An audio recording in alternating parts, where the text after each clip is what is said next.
ADT அறிவில்ல, இப்பதான் தொடச்சிட்டு இருந்தேன். நான் தான் நில்றி. என்னம்மா என்கிட்டயே கத்துறீங்க?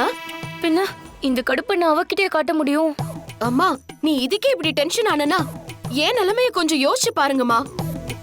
சமைக்கிறதே பெரிய வேலை, இதுல யாரோட ஹெல்ப்பும் இல்லாம தனியா சமைக்கணும்னு சொல்றா. செய்யலனா பட்னி போட்டுருவேன்னு மிரட்டிட்டு இருக்கா. சரி, அதுக்கு இப்ப என்னடி பண்ண முடியும்? அவகிட்ட அப்படி மாட்டிக்கிட்டு இருக்கோம், செஞ்சுதானே ஆகணும்.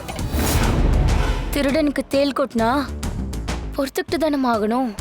நீ நம்மள திருடன்னு சொல்லிட்டு இருக்க, ஆனா நாம ஏன் அந்த தேலா இருக்க கூடாது? என்னடி உளர்ற? உலர்லமா, இந்த டார்ச்சர்ல இருந்து தப்பிக்க நான் ஒரு பிளான் பண்ணிருக்கேன். என்னடி? அத சொல்ல மாட்டேன், செஞ்சு காட்டுறேன். இன்னியோட பவியோட தொல்லை நமக்கு இருக்காது.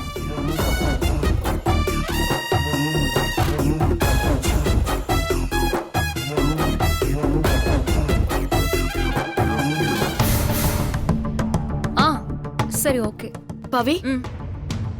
ஓகே, நான் அப்புறம் கால் பண்றேன். இங்க என்ன பண்ற? உன்னை சமைக்க சொல்லி தானே அனுப்புனேன். அதுக்கு முன்னாடி நான் உன்கிட்ட கொஞ்சம் பேசணும் பவி. என்ன பேசணும்? பேசணுங்கிறத விட சில உண்மைகளை நான் உன்கிட்ட சொல்லணும். அதெல்லாம் கேட்டதுக்கு அப்புறமா நாங்க தப்பானவங்களான நீயே முடிவு பண்ணிக்கோ பவி. ஆனா தயவு செஞ்சு நான் சொல்றத மட்டும் கேளு, எனக்கு அது போதும் பவி. ம், சரி சொல்லு, நான் கேக்குறேன். இங்க வேண்டாம் பவி. ஏன்? எங்க வீட்ல எல்லாரும் இருக்காங்க, நான் சொல்ல போறதை யாராவது கேட்டா அதுக்கப்புறம் பெரிய பிரச்சனை ஆயிடும் பவி.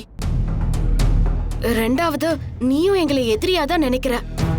நான் நினைக்கல, நீங்க எல்லாம் தான் அப்படி நினைக்க வச்சீங்க. கரெக்ட் தான், நாங்கெல்லாம் தப்பு பண்ணோம், அதனாலதான் நீ அப்படி நினைக்கிற. ஆனா அந்த தப்பெல்லாம் சரி பண்றதுக்காக தான் நான் இப்போ உன்கிட்ட பேசவே வந்திருக்கேன் பவி.